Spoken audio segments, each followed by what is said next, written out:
Right. Yeah, good morning, students. How are you today?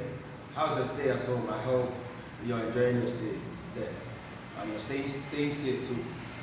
Well, this is Regina Pacis online teaching platform. My name is Mr. Prosper, and here is the third term scheme of work on mathematics, JS2. On the first week, we have reviewing of last term's work, resumption, and the copying of the scheme of work for the term. On the second week, we have plane figures or shapes. Under that, we look at properties of some plane figures like parallelogram, rhombus, and kite. Also, we consider scale drawing, how to draw some of these objects how to draw some of these plane figures to scale. On the third week, we look at plane figures or shape. We continue from there, and then we look at properties of some plane figures like triangles, rectangles, and circles. Again, we also learn how to draw some of these plane figures to scale. The fourth week, we begin to look into angles, some of angles of a polygon. The fifth week, we go into angles of elevation and depression. And the sixth week, we begin to consider bearing, how to identify the cardinal points, how to locate the position of objects, how to find distance between objects using scale drawing. The seventh week, we take our midterm test, and of course we go for a break. When we return, we continue with construction. We consider construction of triangles. Also, we look at how to bisect angles. The ninth week, we go into frequency table. There we learn how to construct a pie chart. Secondly, we have to look at chart records and schedules, how to organize data. On the 10th week, we go into probability, and we have quite a number of things to consider under probability. And following after that, we have revision, examination, and of course, yeah. Well, today we'll be looking at plane figure or shape. Now, what's a plane figure? What are plane figures? Plane figures are flat forms of regular shaped objects. Example, we have a cylinder, we have a cube, we have a cuboid. Now, when you cut out a section of some of these objects I've mentioned, then you get it in the flat form. That is what we know as plane figures. Now, usually they are two-dimensional, meaning they have just two dimensions. Usually it's length and width most times. Then examples of some of these plane figures include triangles, quadrilaterals, even polygons. All polygons are included as plane figures. Then, what's a quadrilateral? It is a plane figure with four sides. Examples of quadrilaterals include squares, rectangles, parallelogram, rhombus, kite, and all. Now, let's consider a parallelogram today. Now, what's a parallelogram? A parallelogram is a quadrilateral that has two pairs of opposite sides parallel to each other. Now, this is typically what a parallelogram looks like. We have something that looks more like a rectangle. It's just tilted, it's bent. We can consider a parallelogram as a rectangle that is bent. And you can see that these two sides, you know, they are tilted, and that's why it's different from a rectangle. We have two sides being parallel to each other as mentioned in the meaning or definition. They are parallel to each other, two opposite sides being parallel to each other. Well, let's consider the properties of a parallelogram so we can explain this better.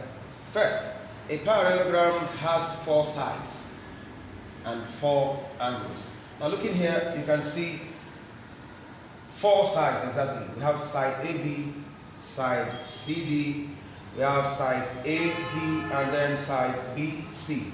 Now these are four sides. Also, we have four angles as well. Angle A, angle B, angle C, and then angle D. Secondly, it has two diagonals that bisect each other. Now, what's a diagonal? A diagonal is actually a line that runs within a plane figure from a point to another point. A point to the opposite point on the plane. Now, this line BD, is a diagonal, as well as line AC. These are the two diagonals in the shape, the plane figure of that we are considering, this parallelogram. And then they bisect each other. That's an additional information. They bisect each other. So this diagonal runs from here to here, this other one from here to here, so as to meet at this point. The third is that a parallelogram has two pairs of opposite sides. Now, a side, this is a side and this is another side. They are said to be opposite to each other. Also, this side is also as well opposite to this other side. And then this is a pair and this is another pair. So we have two pairs of opposite sides in this. Here, the fourth is that it has two pairs of corresponding parallel lines.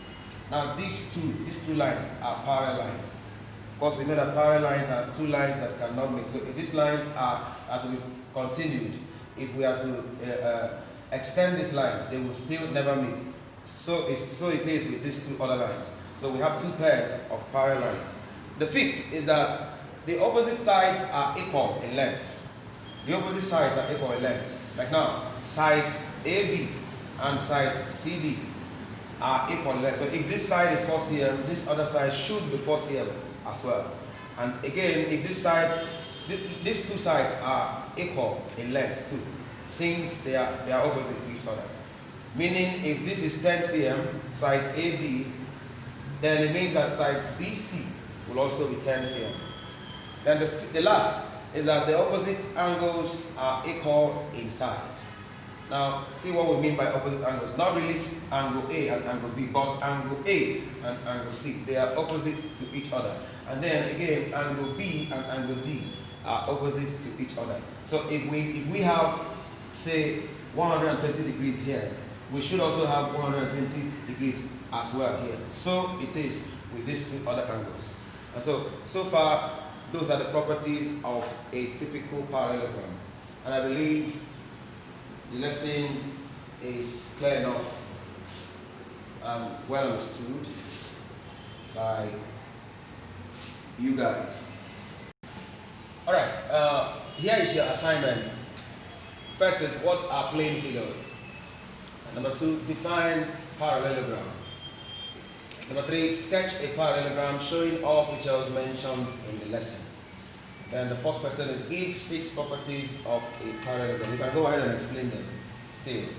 And down here is the WhatsApp number that you can send the solution to. Of course, from there you will get the link from where you can do the sending.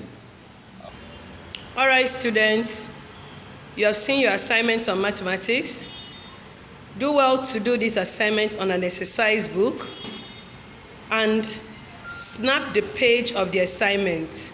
Make sure you have written your name on the page of the assignment and submit to the above number. But bear it in mind that a group room will be formed through this number. A group room that will be a mathematics assignment will be formed, and you are only to submit your assignments through that group room by joining the room. Thank you very much.